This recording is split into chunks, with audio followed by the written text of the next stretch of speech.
pernah bilang bahwa saya pakai untuk kesehatan saya di immune system, lalu saya juga terinspirasi dari mom lain ya yang menerapkan kepada anaknya dan terjadi progres yang luar biasa. Nah ini mom inilah yang menginspirasi ya, yaitu mom dari Ryan ya yang saat ini berumur 19 tahun ya, sudah menjadi pemuda ganteng. Oke, saya nggak tunjukkan dulu videonya atau fotonya, tapi nanti mamanya sambil cerita akan menunjukkan beberapa foto dan video yang luar biasa dari Ryan. Oke, saya undang Ibu Tristini.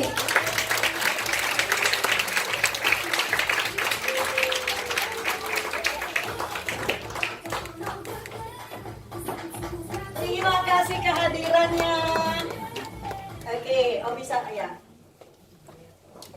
Oke, ini adalah mama dari Ryan ya, Ibu Tristini.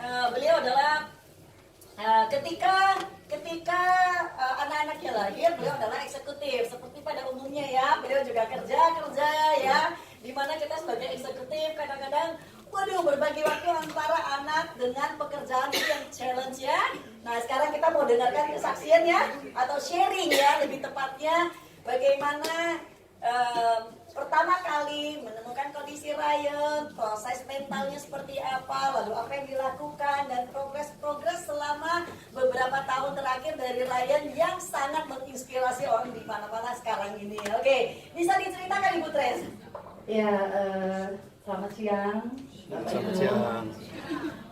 Pertama-tama saya mengucapkan terima kasih pada Tuhan bahwa saya dikasih kesempatan untuk berbagi siang ini gitu ya.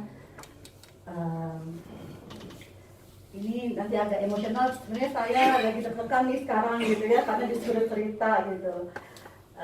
Yang kedua adalah saya mau mengucapkan benar-benar apresiasi saya kepada para orang tua yang punya anak-anak spesial yang hadir pada hari ini, bahwa percaya aja kita semua itu adalah orang tua spesial. Kami dititipin anak-anak yang spesial. Jadi artinya karena mereka spesial maka kita dipilih untuk jadi anak orang tuanya mereka gitu. Saya percaya bahwa Tuhan ciptakan semua anak itu sempurna adanya dan tidak ada yang disia-siakan oleh Tuhan. Jadi saya belajar itu gitu selama proses saya membesarkan Ryan ya. So congratulations untuk semua orang tua yang spesial di sini. Semoga sharing saya nanti bisa berguna buat Bapak Ibu ya. Oke. Jadi saya setahun setelah menikah, saya dapat anak gitu ya, dan saya sama suami bersyukur sekali karena dapatnya anak cowok gitu, anak pertama.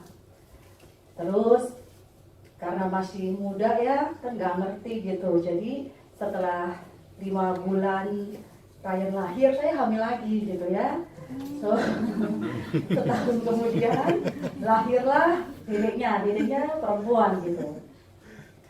Jadi pada saat dedeknya Ryan itu umur setahun, anakku yang perempuan ini udah mulai bisa ngomongnya bagus, kita ngomongnya anak bayi lah gitu, umur setahun. Sedangkan Ryan udah umur 2 tahun kan. Jadi tapi Ryan tuh nggak mau ngomong gitu. Ryan itu sibuk banget, nggak ada atensi gitu ya. Jadi dipanggil dia nggak mau nengok. Terus dia tuh termasuknya apa? Sama kipas angin yang muter-muter, sama roda yang muter-muter gitu ya. Terus saya kan sebagai orang tua saya punya insting lah. Saya bilang gini, ini something wrong gitu sama Ryan.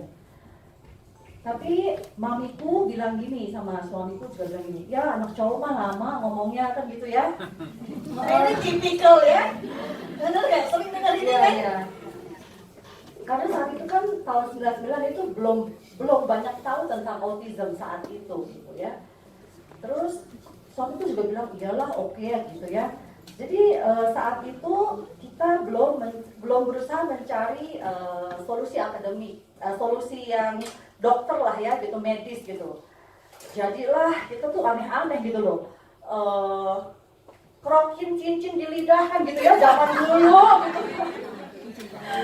ini saya akan cerita saya sebagai kapasitasnya orang tua ya, mamah gitu ya. Jadi masih bodoh lah gitu. Ya udah gitu kan, semua orang kan aneh-aneh gitu ya. Dikerjain deh gitu. Terus apa aja dikerjain lah ya supaya dia bisa ngomong.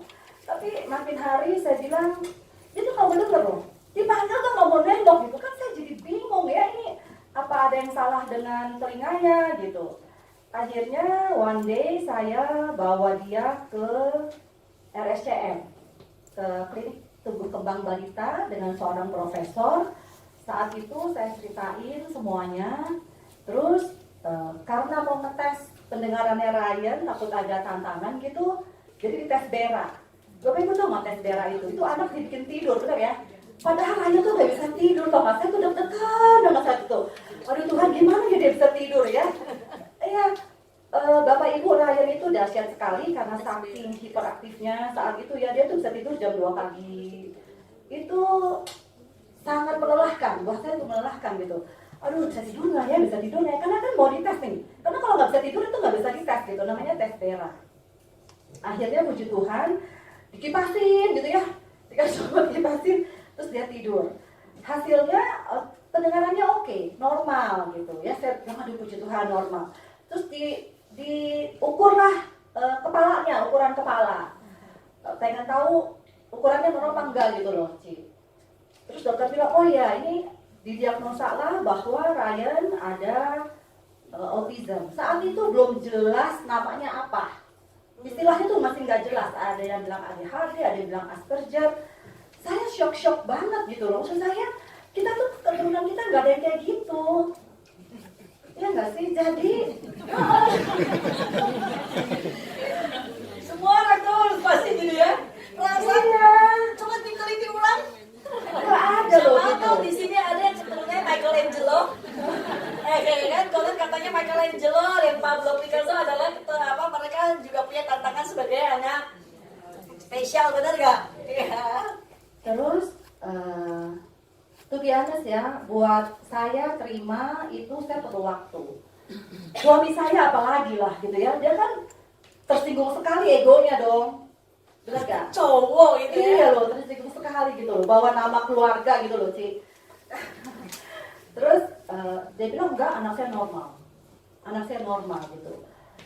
Saya bilang ada sesuatu yang mesti dibenerin kan gitu ya. Jadi buat kami berdua bahkan untuk menerima kondisi lain itu perlu waktu. So ada masa di mana kita tuh bersitegang berdua loh, Ci. Karena saya mau maju, dia nggak mau maju gitu.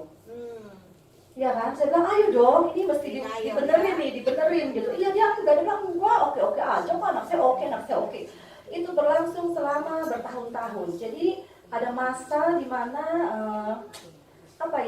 kita tuh nggak full gitu, nggak benar-benar mau maju gitu ya.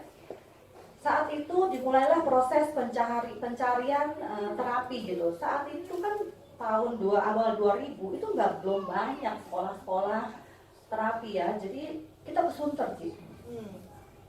Itu ya, saya melihat Ryan di terapi dan saya juga mau nangis gitu, karena kan Ryan itu nggak bisa diem. Tahu ya mungkin Bapak Ibu yang punya anak spesial tuh ada behavior terapi kan, itu kan dia dikunci, bener nggak? Di tembok terus diginiin gitu ya, dia nggak bisa bergerak, itu dia marah sekali sih. Dan saya tuh rasa gini loh, aduh mau nangis, udah deh nggak usah gitu ya. Benar sih, karena kan kita lihat anak kita, dia juga nggak nyaman gitu. Tapi saya kuatkan hati aja, karena kalau nggak begitu dia nggak bakal jadi kan gitu ya. Saya kuatkan hati aja gitu sih. Terus cari lagi terapi bicara sampai ke Simatupang. Bayangin loh, saya dari utara ke selatan saya cariin loh, karena mau supaya Ryan itu bisa ngomong. Saat umur 2 tahun itu ya, dia tuh even satu kata aja nggak bisa ngomong. Bayangin nggak sih? Anak umur 2 tahun tuh zaman sekarang kan udah bisa cerita gitu ya. Dia enggak loh sih, babbling aja. Terus flapping, tau flapping ya? Gitu kan. Terus kakinya juga agak jinjit-jinjit, ya kan? Muter gitu. Yang dahsyat adalah Ryan itu juga nggak mau dipeluk. Jadi dia very sensitif, dan dia itu tau nggak, bisa tahan sakit loh. Lompat dari sini ya, lompat di gedung gitu. Wah, dari mana aja dia bisa lompat. Terus kalau kita kejeduk dia kejeduk nih, kita sakit dia kagak sakit loh.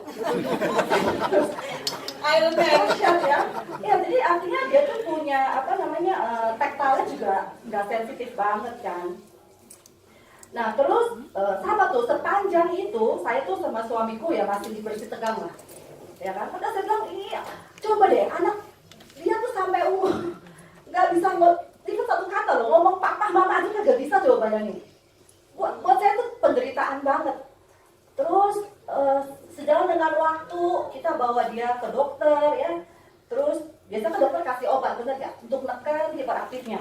Ryan tuh pernah sampai teler karena ditekan sarafnya kan.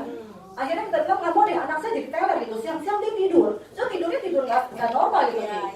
Iya kan, bukan karena dia ngantuk tapi emang dipaksa dia biar nggak bergerak. Which is menurut saya bukan solusi jangka panjang gitu, ya kan.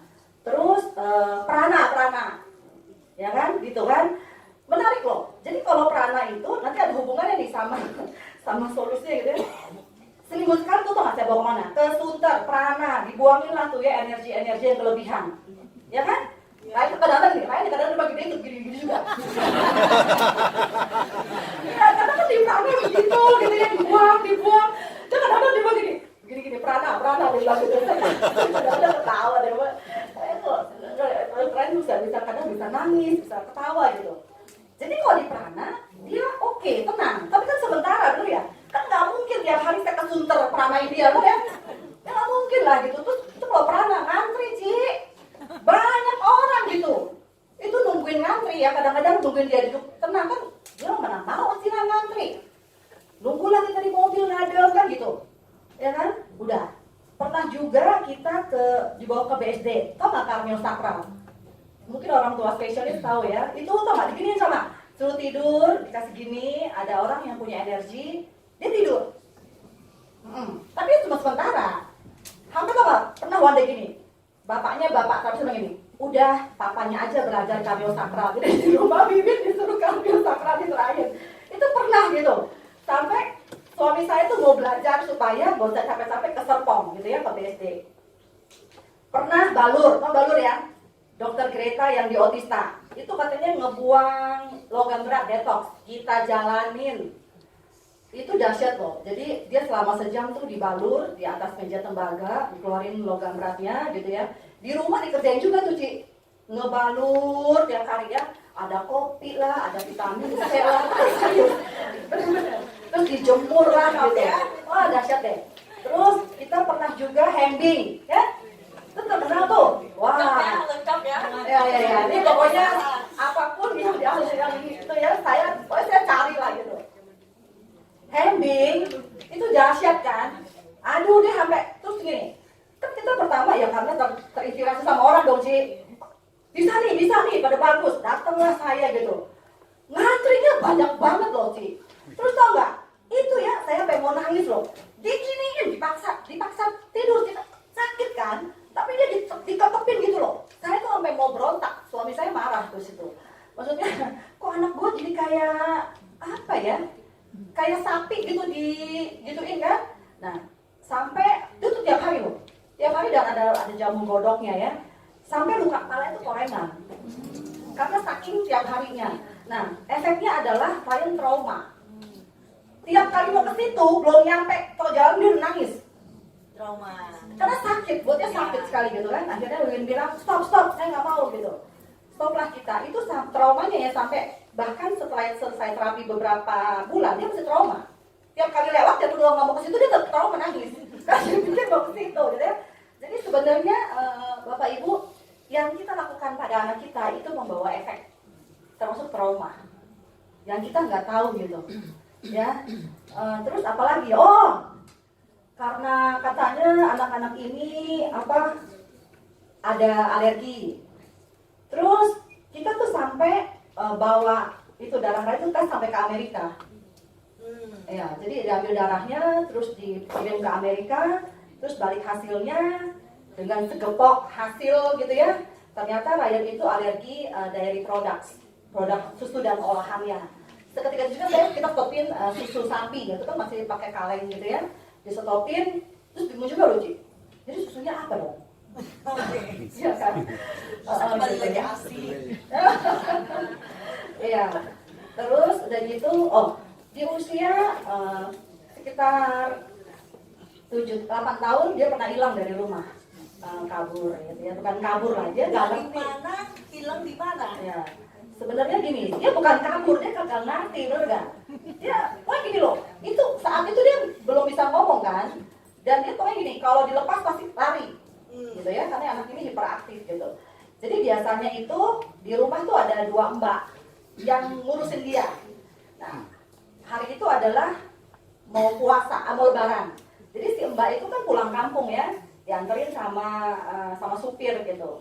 Jadi sore-sore, saya inget banget deh itu, sehari sebelum lebaran, si supir balik ke rumah, sore terus dia bilang gini, saya bilang, saya pulang kerja mau cepetan deh, karena nggak ada mbak nih, dan berhubung saya nggak bisa masak gitu ya, jadi saya bilang, udah makan di luar aja gitu. Pulanglah saya ke rumah, saya ke atas, saya tukeran, karena saya pikir pulang kerja nih. Saya pikir Ryan di bawah, ternyata papinya pikir Ryan di atas sama saya. Gajah nggak? Saya turun gitu, saya tanya suamiku, Ryan mana? Loh bukan sama kamu, nggak ada, saya bilang gitu. Ternyata dia udah lari keluar kompleks. Lari tanpa pakai sepatu dan sendal. Di usia 8 tahun. Iya, 8 tahun. Terus dari itu gak lama si satpam komplek datang gitu. Papa, anaknya lari. Lah terus suamiku, kenapa nggak ditahan? Dia udah lari gitu kan. Keluar Ya, komplek. keluar komplek. Saya tinggal di Palem Cengkareng gitu ya. Kan panik dong, ngerti nggak ya? Ya. Itu saya ingat banget itu menjelang maghrib gitu. Nyarinya itu ya Ci, udah saya nggak tahu deh itu gimana gitu ya, Tuhan memang baik banget. Kita tuh sampai ke masjid-masjid, jalan kita taraweh, kita tanyain. Terus di tempat saya tuh ada mall. Kita ke mall, kita bilang sama satpam, dihalo-haloin gitu ya, ada anak bilang apa enggak. Kita tuh nyari sampai dikali-kali takutnya nyemplung, karena kalian kan nggak bisa berenang. Itu benar-benar malam itu luar biasa dahsyat gitu. Sampai kurang lebih jam 11 malam, sampai kita tuh gini loh. Iya Wow, bener ya? dari maghrib sampai jam 11 belum ketemu. Belum ketemu. Akhirnya Bapak Ibu ya saat itu saya punya spiritualitas tuh masih ngaco banget kan. Jadi orang pintar sih. Si ini bilang begitu, si ini bilang begitu, ada di situ, ada di sini. Bener loh, serius deh itu, aduh, saya udah nggak tahu lagi deh ya. Ada yang bilang, ada di rumah yang warna ini gitu. Kan bingung rumah warna ini yang mana gitu kan ya. Rumahnya warna cat kuningan. Cari tuh di Jakarta rumah warna. Ya gitu. Terus saat itu saya yakin bahwa Ryan selamat gitu ya. Nggak tahu kenapa gitu, saya ada keyakinan bahwa Ryan selamat gitu. Terus sampai disiarin ke radio. Terus sampai one day, satu malam itu tiba-tiba ada satpam terima, karena satpam komplek Ini jadi tahu. udah lewat tengah malam nih. Enggak, menjelang jam 11 itu kan. Oh, oke. Jadi si satpam itu ada terima di HT-nya bilang bahwa ada anak nih ciri-cirinya kayak Ryan. Di mana? Di Pantai Indah Kapuk. Jauh sekali. Rumah di Palem. Ini di Pantai Indah Kapuk. Ya. Jauh sekali loh. Jadi kebayang ya, Jauh sekali. jauh sekali. Bapak Ibu, apa namanya? Oke, darling. Mau duduk sayang? Sini sayang. Tuh. Ah, Mau coba? ikut nyanyi kalau Ya. mau. Duduk sayang. Yuk sini sayang. Mamanya nanti belajar dulu ya. Mamanya mau ikut belajar. Yuk, oke. Gak apa-apa, gak apa-apa. Gak apa-apa. Gak apa-apa. Iya, gak apa-apa. Oke. Terus udah gitu, jadi kebayang ya, dia tuh ngelewatin jalanan, ngelewatin pinggir kali. Saya juga nggak ngerti gimana caranya sampai akhirnya kita susulin, nyampe lah kita di lokasi gitu ya. Di lokasi tuh nggak? Terus gini, dibilang gitu kan, ada di pos polisi sini gitu di Senda ya. Sampai situ Ryan udah nggak ada. Dia bilang gitu, udah dibawa ke dekat dengan Pluit, tapi polsek atau apalah gitu ya, samping Atma Jaya. Ke sana, tau gak ya? Itu rombongan ke sana lagi rame loh ya. Tau gak, kakak saya tuh dari Bekasi datang, malam itu rumah saya rame sekali. Rame sekali karena orang banyak mau bantuin kan, tapi nggak tahu mau bantuin caranya gimana gitu, jadi pada rame deh gitu ya. Jadi sampailah kita ke, bukan saya, suamiku sama brother saya, sama teman-temannya gitu ya. Sampai di sana, saya duduk dengan sangat tenang. Gitu. Dia tidak merasa dia hilang, ngerti nggak? Tenang aja gitu. Terus dari itu karena dia tidak bisa berinteraksi, jadi ketemu papinya pun dia tenang aja.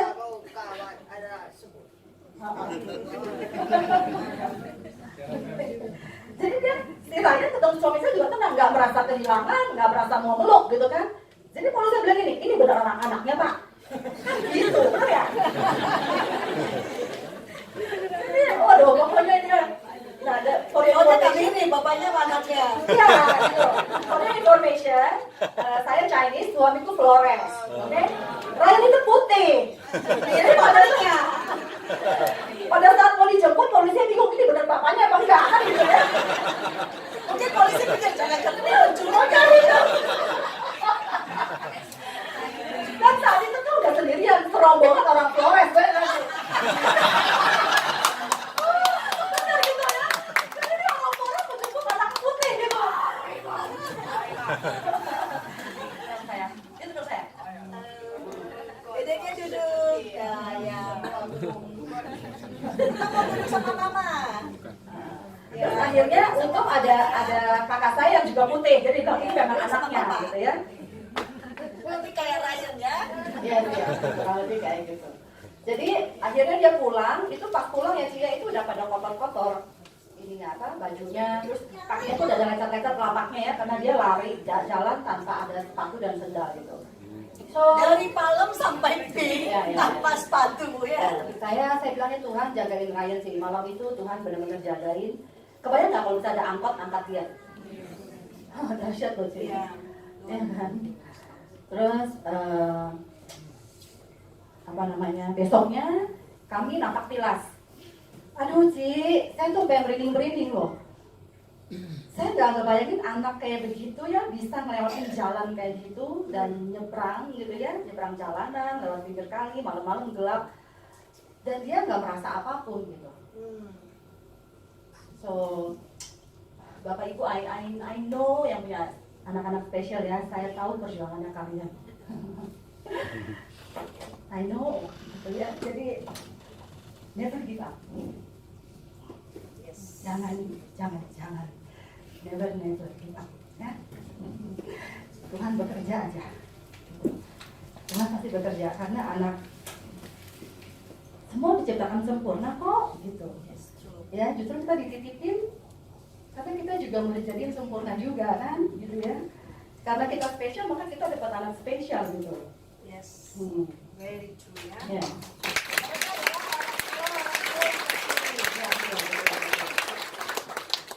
Terus setahun kemudian kita tahu Glendoman ya, mungkin anak berapa tahu Glendoman. Jadi entah gimana saya tuh dikasih tahu bahwa ada teman di kantor dia bilang coba deh Glendoman gitu. Saya baca bukunya. Ternyata menurut buku itu anak-anak seperti Ryan yang spesial itu ada anak-anak yang punya brain injury. Jadi brainnya luka sih. Buka ya, bukan brain damage ya. Jadi jangan salah gitu ya. Orang stroke juga brain injury. Gitu. Orang Alzheimer juga brain injury. Pokoknya penyakit yang kena ke otak namanya adalah brain injury ya. Ada luka di kepala gitu. So saya pengen tahu sama Wiwin gitu ya suamiku. So kita ikut sekolahannya, so kita ikut workshopnya waktu Ci seminggu di Singapura tanpa bawa anak. Jadi Ryan-nya nggak dibawa, justru kita orang tua berdua yang belajar tentang otak anak. Saat itu saya baru paham bagaimana otak anak itu bertumbuh dan berkembang, ya. Dan menariknya gitu loh. Saya tuh sebelum pergi ya. Kita nggak ditanya loh sih, maksudnya kita boleh bisa apa enggak tuh mereka tentuin gitu. Jadi dari Amerika kita teleponin, ditanya bisa nggak bahasa Inggris gitu. Jadi kalau nggak bisa bahasa Inggris nggak boleh ikut karena seminggu itu kan bahasa Inggris semua gitu ya. Terus dari itu pas sudah nyampe ditanya ini sejarahnya saya dari saya masih gadis sampai saya melahirkan tuh gimana gitu. Saya pernah kecelakaan nggak segala macam. Itu tiap hari pelajarannya ada PR-nya sih. Jadi udah belajar seharian ya, pulang itu ke hotel ada PR gitu, ditanyain tentang perkembangannya Ryan. Ryan bisa begini enggak? Karena ternyata kalau begini itu adalah cikal bakal anak-anak nulis. Ya, kalau anak-anak nggak bisa begitu, pasti nggak bisa nulis. Coba kayak gini. Coba. Ini ada nggak bisa nggak? Benar gitu ya. Jadi itu adalah motorik halus gitu. Itu apa perabaan. Dia bisa merasain nggak gitu ya halus. kasar. Bisa rasain nggak antara panas, hangat, suam-suam kuku sama normal sama dingin. Ya kan, kita kan kalau nggak bisa, anak-anak itu bisa jadi nggak bisa rasain sih gitu. Dia nggak bisa rasain antara tajam, halus, kasar. Nah, itu tuh saya ditanyain gitu. Jadi saya juga mikir gitu ya lama. Gila ya anak gue udah umur segini saya juga lupa gitu. Nah ternyata ini sedikit berbagi ya Bapak Ibu. Orang-orang normal itu karena si Bapak Glendoman ini dia adalah fisioterapis. Dia selama setengah abad dia meneliti tentang perkembangan otak anak dari seluruh dunia, dari ujung ke ujung, dari Antartika sampai Arktik, gitu, dari mana gitu ya. Ternyata semuanya sama gini. Manusia itu kan lahir semuanya celentang, ya. Kemudian setelah beberapa bulan kita mulai tengkurap ya, gitu ya. Setelah tengkurap itu harus merayap pakai perut, harus tuh. Setelah merayap baru merangkak. Oke. Setelah merangkak baru mulai belajar duduk, berdiri dan jalan. Itu semua harus dilalui. Dan harus ada artinya tuh iya, ya. jadi sebenarnya memang manusia itu begitu. Itu adalah ciri-ciri perkembangan otak. Nah, jadi kalau misalnya ada anak kita yang kelewatan atau misalnya cuma sebentar, merayapnya bentar langsung tiba-tiba dia merangkak, ada nggak? Ada. Kadang-kadang bahkan ada orang tua yang Mau cepet-cepet. bukan, malah dia bisa gini, merasa sangat bangga bahwa anak Iya. nggak pakai ini udah langsung Iya. bisa jalan loh, ada kan? Iya. Saya pernah ketemu orang tua yang anaknya berasa bahwa anaknya sepertinya hebat sekali karena melompati proses jadi seolah-olah setengah cepat gitu. Padahal itu justru malah nggak boleh ya. Iya, jadi saya baru tahu bahwa Ryan tuh nggak melewati fase merayap, gitu ya. Nah terus juga dia bilang gitu. Sebenarnya yang benar memang orang-orang zaman dulu, di mana tuh anak-anak kalau lahir ditaruhnya di tanah aja, maksudnya dikasih karpet gitu ya, biar aja mereka bergerak gitu. Karena melatih mereka untuk merayap itu semua otak kiri otak kanan, penting sekali melatih otak kiri otak kanannya anak-anak dari kecil ya, satu itu. Yang kedua adalah dulu kan zaman dulu tuh masih gitu kan sih, didudukin di yang kursi roda itu loh, ya enggak? Itu nggak boleh tuh, karena anak itu Walker ya? ya walker ya, kan masih ada nggak sih? Oh masih ada ya, aduh please deh, jangan deh ya. Itu bukan cara belajar yang benar gitu ya. Jadi biarkan aja mereka berkembang dengan normal, mereka mesti berjalan, ya ajarin berjalan. Jangan dikasih di baby walker, itu nggak benar. Buat otak itu nggak bagus. Makanya no wonder sekarang banyak sekali anak-anak yang even hiperaktif, ada nggak? Itu sebenarnya mesti pikir lagi deh, apakah ada step yang dia lewatin, ya, atau yang tadi gitu. Jadi setelah tahu bahwa Ryan ada fase yang terlewat, jadi gini, saat itu Ryan usianya sekitar hampir 7 tahun ya. Jadi kita tuh dites semuanya loh, dites. Tahu nggak yang bikin saya shock sih? Semua hasil tes Ryan, biarpun secara biologis usianya 7 tahun saat itu dia punya perkembangan otak dari hal mata, karena dari hal kupingnya dia tuh sangat sensitif, dia bisa tutup kuping ini sih. Dia nggak betah banget deh, dia sensitif sama suara gitu ya. Terus kalau itu kan mata pasti nggak kontak, bener nggak? Nggak kontak mata dia. Terus dia kalau lihat sama nih, dia kalau lihat orang begini nih. Ryan kan lihat, dia lihat begini, tuh kan aneh bukan dia begini gitu. Kalau dia pertama nggak mau kontak, kalau sudah kontak dia begini, berarti kan ada matanya. Terus tekstile nggak jalan gitu ya, kasarnya juga nggak bagus, ini nggak bagus, halusnya nggak bagus. Semua tes itu, Ryan itu usianya maksimal hanya usia otak hanya 2 tahun. Wow. Saya shock banget sih. Berarti secara fisik 7 tahun, tapi perkembangan di sini 2 tahun. Ya. Untuk Sebagai orang tua pasti ini tentu satu kondisi yang ya, bahkan ada beberapa yang dia di bawah setahun gitu. Jadi itu beda-beda ya. Terus akhirnya kita kan PR dong. Pulang ke rumah kita tuh mesti terapi anak kita sendiri gitu ya. Jadi saya cuti lah dari kantor gitu. Saya balikin, Ryan harus merangkak. Rumah saya nggak gede-gede amat sih. Jadi kita bikin trayek tuh. Dari ruang depan sampai ke ruang tamu, sampai ke ruang makan, sampai ke dapur, muter lagi. Merayap. Umur udah 8 tahun gitu ya. Kan anak itu nggak mau, bener nggak? Udah bisa lari gitu loh. sudah bisa lari, sekarang suruh dia berayap. Kan? Jadilah akhirnya Aktif pula. iya benar sih, dan anak-anak itu kan dia tahu lah maminya sayang nih, jadi punya banyak akal buat ngakalin maminya. Saya nggak mau kurang akal dan bilang ini, saya ikut. Jadi saat itu saya ambil cuti 2 minggu, seminggu buat belajar di Singapura, seminggu buat terapiin Ryan plus ngajarin mbaknya. Karena kan mbaknya mesti lanjutin dong setelah saya kerja kan gitu ya. Belilah saya 2 ekor. Beneran, saya ikutan gitu ya. Tahu nggak itu selama seminggu itu sampai kulit itu saya hitam loh. Kayak tentara kan gitu, saya ikut merayap gitu ya. Ryan ikutin, dia kan nggak ngerti cara merayap. Gitu, diajarin cara merayap pakai perut itu susah loh merayap pakai perut. Coba deh bapak ibu di rumah coba ya. Coba diimajinasi. Benar gitu ya. Imajinasi merayap ya. Ada. Kalau merasa ini sesuatu yang susah loh benar. Iya benar susah loh, merayap itu begitu kan. Benar loh, dia pasti susah Kaki, sekali. gitu ya, itu kan masih silang begitu kan gitu ya. Kalau merangkak mah gampang, cepet ya. Merayap loh berat deh. Bener kan gitu. Nah, kita aja berat pergi dia gitu dia. Lah dia kan pintar gitu, udah alasan nih. Mau pipis kan gitu kan, kok bisa dia bilang mau kencing gitu. Saya diamin aja, kelarin. Saya mau, karena gini anak ini masih dididik bener nggak? Kalau enggak, nanti dia besok excuse aja gitu loh. Dia diam di tengah-tengah trayek. Ya mau lanjutin gitu kan. Saya rasa kesian juga aduh anak gue gitu ya. Tapi kan saya bilang ini mesti dilewatin kan gitu sih. Sampai akhirnya one day ya, sampai sehari itu pernah, akhirnya dicapailah target sehari merayap 2000-an meter. 2000 meter. Ya, terus berangkat 3000-an. Berangkat juga sih. Berangkat. Terus gitu ada juga satu pola namanya patrapment itu khusus bendoman tuh. Jadi meja makan sih kita beresin ya. Ryan tuh tidur di atas itu, kita gerakin palanya kiri kanan. Ya. Supaya dia tahu gitu kan. Itu ngegerakin 3 orang sih, kita juga pegel gitu gerakin dia. Serius. Jadi makanya kenapa meskipun ada 2 mbak kan gitu ya. Semua di timing. Terus kita kirim laporannya ke Amerika. Nah, terus menurut Glenn Dolman juga bahwa ini injury terjadi karena kurang oksigen di kepala, makanya kan ada terapi oksigen ya. Jadilah kayak itu pakai masker. Masker itu dahsyat loh Cik ini.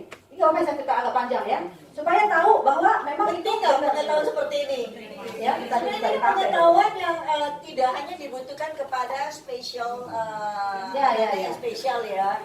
Menurut saya apa yang diceritakan ini sebenarnya sangat bagus untuk anak yang manapun. Ya, pengetahuan yang sangat mahal nih harganya nih, karena ini puluhan tahun, belasan tahun.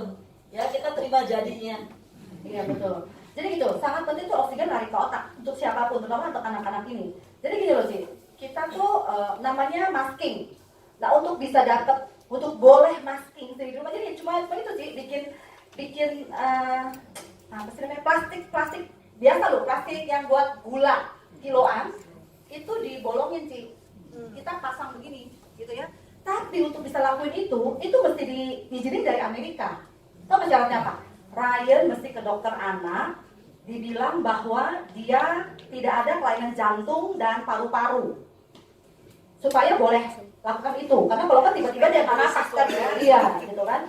Kita ke dokter lah, minta dokter bingung, buat apa? Mau masking dok, masking apa? Saya terakhir aja ke dokternya kan, gitu kan.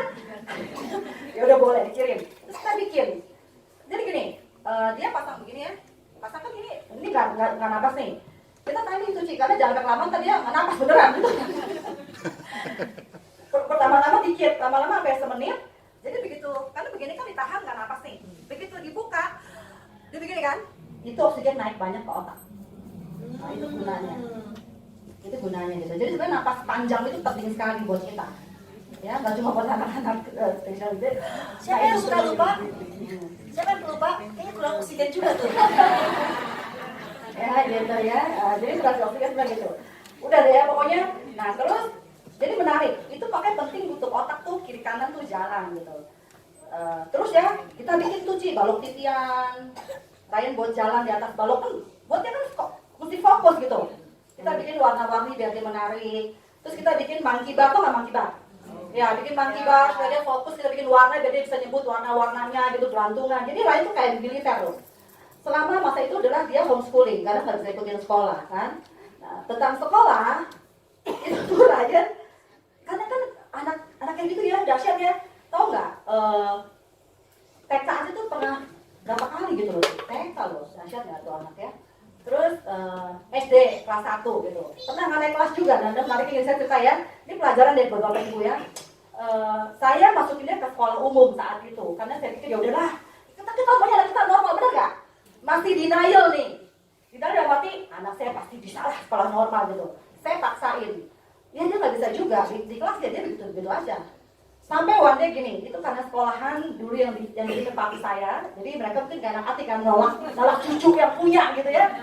Masuklah gitu anak lain di situ. Ini penting nih, banyak menyumbang kepada sekolah. Ya. Paling nggak menanam nama dulu ya. Agak KKN sedikit ya. Jadi begitu ambil rapot, coba kalau anak-anak yang biasa ambil rapot orang tua deg-degan nggak? Deg-degan dalam arti, katanya gini, naik apa enggak ya anak saya kan gitu. Kan kita yang nanya dong, nanya ke guru, naik apa enggak anak kita kan gitu ya. Ini tau nggak, begitu saya ambil rapot, saya udah siap-siap. Saya pikir ya anak saya tujuannya bukan buat akademis tapi buat sosialisasi. Begitu ini sih, hadap-hadapan sama guru, saya bilang gini, gimana Ryan Bu? Aku nanya kan gitu ya. Guru jawab gini, Ibu maunya gimana? Ibu maunya dinaikin apa enggak? Kamu nggak bingung gitu kan? Ini guru kok nanya aku naik apa enggak gitu ya. Jadi Enak sekali ya. iya, jadi gitu.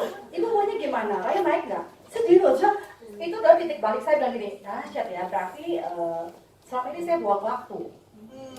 Buang waktu di sekolah normal gitu. So, Bapak Ibu, buat saya belajar gini, nggak usah ragu, nggak usah malu kalau anak kita mesti sekolah khusus.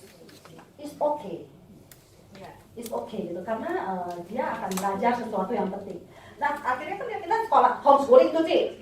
Jadi kan kelas 1 ya, waktu itu kelas 1 di umur berapa gitu ya, udah kita berhenti sekolah homeschooling gitu.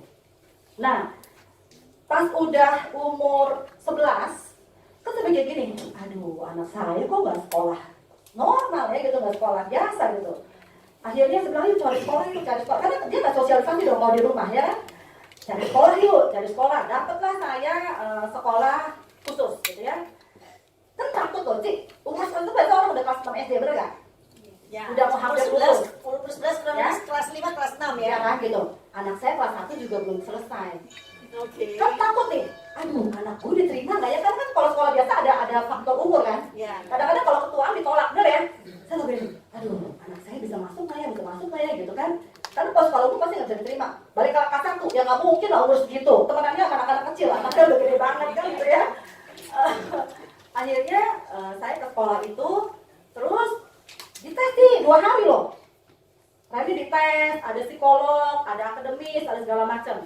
Udah deh ya, saya pasrah juga deh, gitu ya. Setelah 2 minggu keluarlah hasilnya. Tau nggak?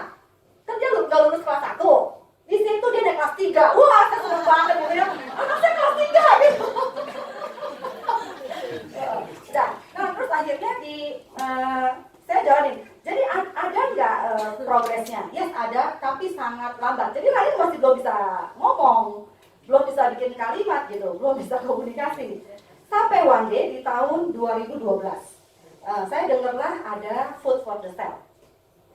Karena saya belajar, akhirnya saya tahu bahwa prakteknya di sini ya kan. Jadi saya bilang gini, oh berarti Ryan sel otaknya mesti dikasih makan. Ya enggak? Biar sel otaknya jadi sehat, jadi bertumbuh lagi gitu. Saya nggak macam-macam sih. Saya cari tuh Food for the Cell. Saat itu belum ada di Indonesia, adanya di Malaysia. Saya pergilah ke Malaysia. Saya beli cukup banyak gitu ya. Terus saya bawa pulang. Tuh biasa Bapak Ibu, saat itu saya tidak berharap banyak. Kenapa? Karena saya udah coba segala macam tadi kan. Benar nggak? Jadi saya bilang ya udahlah, cincailah, beli aja lah gitu ya. Kita bisa beli, kita beli gitu. Karena buat anak. Jadi saya pun kasih makan Ryan tanpa ekspektasi bahwa akan cepat. Oke. Akan cepat. Dahsyatnya sih, setelah 6 minggu minum Food for the Cell itu ya, setelah itu adalah minuman aja gitu. Dia bisa bikin kalimat panjang pertama kali dalam hidup. Wow. For me is a blessing gitu. Beneran loh, ternyata selama ini dia itu masuk tapi nggak keluar.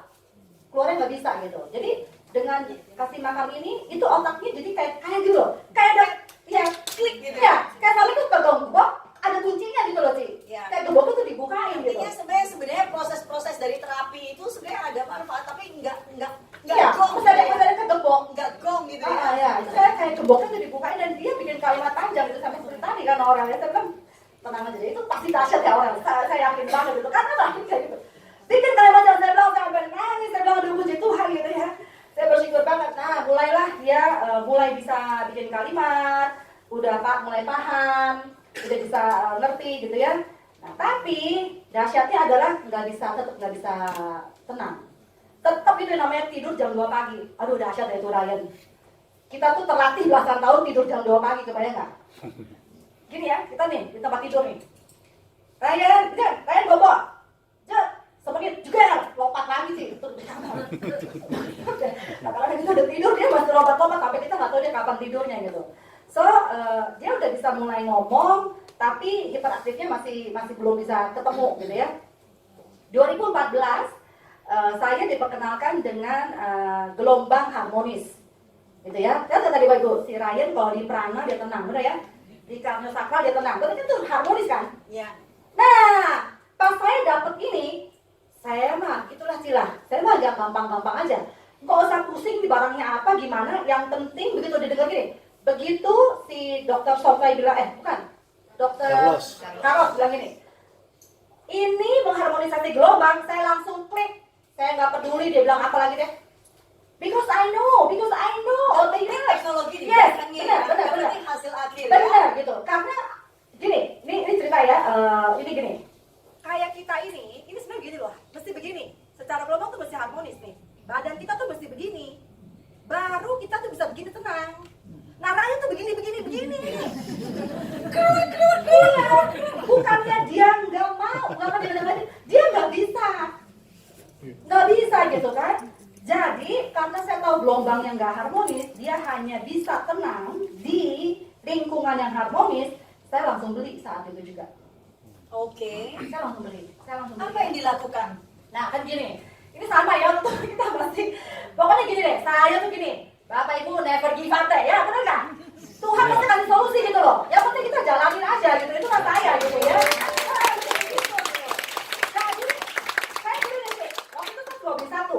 Saya mau coba dulu deh gitu ya. Iya kan? Ini kan kaca apaan sih gitu. Dan tadi gini, Bapak Ibu saya tuh orang IT. Jadi saya pertamanya agak skeptis. Agak pesimis. Jadi saya bisa ngerti juga kalau awalnya Bapak Ibu gitu, tenang aja. Pakai aja, penting pakai aja deh. Bener ya? Yang penting terapi ya, Iya. harmonis. Jadi kan gitu ya, Raya tuh masih tidurnya tuh jam 2, jam 3, bener kan? Saya bawa pulang satu. Terus saya gini dong, maaf nih ya. Saya terapin begini di kepalanya. Beneran. 15 menit dia tidur. Saya bingung dong. Tidur sih malam itu saudara. Ini malam gitu kan. Iya, terus kan gini. Keren juga saya bilang gitu ya. Nah, karena masih nggak paham sih, beneran loh. Besoknya tuh perahu saya botakin. Karena tadi kan udah sama nempel. Dia tambah nempel gitu kan. Jadilah mulai malam itu kerjaan kita adalah menterapi Ryan di kepala sama di sepanjang tulang punggung. Karena saya belajar itu banyak penyumbatan. Anak-anak itu banyak penyumbatan energi di tulang punggung. Jadi dari tulang ekor, saya terapiin gitu sampai tulang kepala sampai itu ya. Itu dia mulai tenang. Lalu saya bilang, wow, dahsyat banget gitu ya. Terus saat itu Ryan mulai bisa tenang. Dan saat dia mulai bisa tenang, terus mulailah dia bisa belajar, bener gak? Akhirnya sesudah itu tidurnya udah nggak jam 2 lagi. Sekarang setengah 10 dia masuk kamar. Wow. Masuk kamar, kita doa, terus dia tidur ya dia tenang aja. Jadi nggak lagi istilahnya begitu ya. Karena sebenarnya kan tidur itu adalah bagian sangat penting dari pertumbuhan, terutama anak-anak, bener nggak? Bayangkan kalau dia tidurnya jam 2, bangunnya pagi untuk sekolah, basically dia tak tidur banyak, bagaimana dengan proses pertumbuhannya ya? Benar. Nah terus saya Dan yang pastinya orang tuanya juga nggak bisa tidur. Emang benar. Aduh, dahsyat banget ya tuh Ryan ya. Jadi terus saya paham bahwa mesti kuantum. Akhirnya sekarang Ryan dipasang kuantum. Terus Ryan juga selalu pakai alpha spin di badannya karena saya mau supaya karena sama di rumah juga ada wifi. Iya, oke. Ya kan? Dan dia juga dulunya hobi banget tuh namanya YouTube. Dahsyat nggak? Anak-anak sekarang kan gitu ya. Dulu saya nggak paham sih. Kasih aja penting dia tenang. Ya, Padahal very salah. typical dengan orang tua zaman sekarang. Ya gitu ya. Jadi selalu pakai itu, nggak pernah lepas. Gitu sekolah pun pakai yang namanya food for the cell, ya makan minum terus gitu ya. Sekarang oke Tiga kali banget, sehari ya. oke banget dia bisa nyanyi dengan komplit, bisa main piano, bisa main drum gitu ya. Terakhir kami lagi mulai bulu tangkis sih. Jadi Wow. padahal di bukit tadi bulu tangkis susah bener nggak? Dia bisa loh. Gitu, mbaknya malah nggak bisa. Jadi mbaknya mesti pakai tangkis. Benar juga ya. Jadi saya Makanya harus diterapi. ya, saya bersyukur sekali lah bahwa lewat natural health saya ketemu solusinya. Ya, jadi Tuhan baik banget kasih. Mungkin kita bisa lihat ya, karena tadi saya sempat sudah melihat bahwa yang menarik itu adalah Ryan belajar main drum. Oke, main drum itu sebenarnya kelihatannya sederhana bukan? Di sini siapa yang bisa main drum? Ternyata nggak sederhana karena dalam ruangan ini nggak ada yang bisa. Oke, tapi bahwa main drum itu sangat menarik bahwa itu koordinasinya itu berbagai macam, benar nggak? Ya, ada koordinasi dari mata, kaki, tangan, ya bukan? Ya, ini coba kita lihat. Ryan belajar main drum ya. Ini dia lagi les ya, Ya. les drum ya. Tenang banget tuh, dia ngikutin banget tuh. Lihat kan? Nah, lihat, berarti kan matanya lihat ke not, tangannya bergerak, tahu mana yang harus dipukul, oke? Kakinya juga bergerak, dan kakinya juga bergerak kan, benar gak? Ya, ini adalah koordinasi tiga. Dan ini luar biasa ya. Ada juga Ryan ada piano ya, piano juga sama seperti Aurel tadi, bahwa Ryan juga ada nih, Ryan juga nyanyi ya. Ryan ini kalau lagu nggak bisa cari notnya, jadi cari sendiri.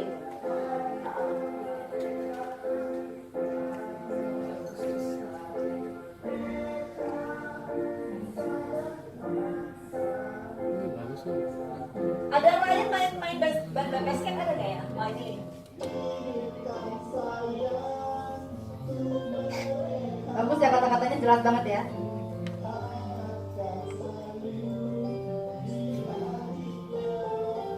Ini luar biasa. Dulunya Ryan juga tatapan matanya juga nggak bagus ya. Dia nggak bisa diam begini sih. Nggak bisa diam. Jadi selama awalnya yang saya dengar dari Ibu Tresti ini bahwa dulunya dia nggak bisa kalau nyanyi kalau kesana lompat sini. Lalu mulai bertahap dari yang namanya bisa diam, lalu bisa menatap mata. Artinya kalau dia nonton dia bisa melihat kepada audiens. Dia pernah hadir ya di seminar kita ya. Dia pernah hadir dan sama seperti juga tadi saya bicara mengenai Aurel, dia juga duduk dengan anteng 2 jam ya. Dan ini Aurel saya waktu itu saya dengar dibawa ke Hong Kong ya. Iya. Terakhir dulu ke Jepang. Ya. Terakhir ke Jepang. Oke, sebenarnya salah satu tantangan besar adalah bagaimana anak-anak ini bisa duduk di dalam pesawat selama berjam-jam. Iya, benar nggak? betul. Dahsyat banget. Oke, duduk dalam pesawat 5-6 jam itu bukan sesuatu yang gampang. Tapi kalau bisa dibawa ke Jepang, berarti ini sudah berhasil melewati proses seperti duduk berjam-jam di dalam satu pesawat. Pesawat itu kan sebenarnya ruangan sempit ya.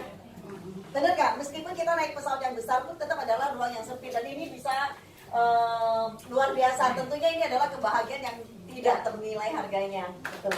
Ya. Luar biasa ya. Jadi kalau boleh tahu bahwa selama proses dari umur 2 tahun sampai kurang lebih sekitar 13 tahun, hampir kurang lebih 10 tahun ya, itu secara biaya habisnya signifikan sekali ya. Dahsyat lah ya. Pokoknya gini, yang namanya anak-anak spesial itu kan nggak bisa. Dia suka nyanyi, les nyanyi tuh nggak bisa. Les piano ya nggak bisa pakai ini privat. Dia semua serba privat sih. Makanannya kan gitu ya. Ada dulu homeschooling, sekolah khusus itu mah kayak itu tuh ya. Saya bingung ini gila ya. Karena kita tuh belum lulus SD, tapi tuh biaya sekolah kayak anak kuliahan.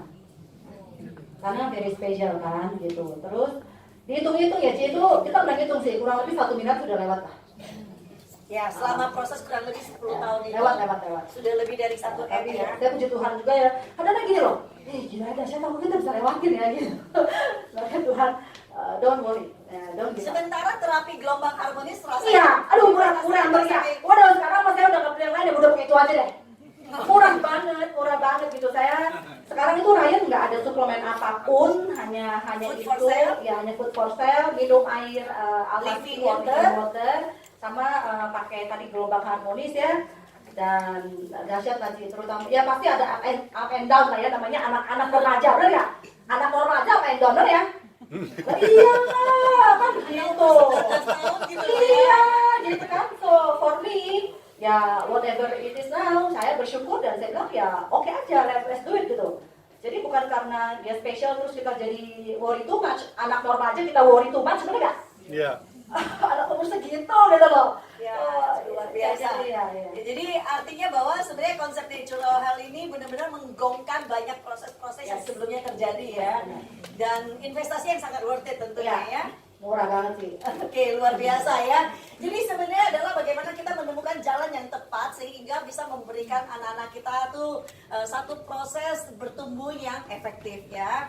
Oke, masih mau belajar lagi? Oke. Masih. Ya, berikut ini adalah saya ingin mengundang teman saya. Beliau tuh sangat menguasai bidang ini karena selama bertahun-tahun berbicara dan sangat sangat antusias terhadap bidang kesehatan ya, perkembangan kesehatan terutama dari secara natural.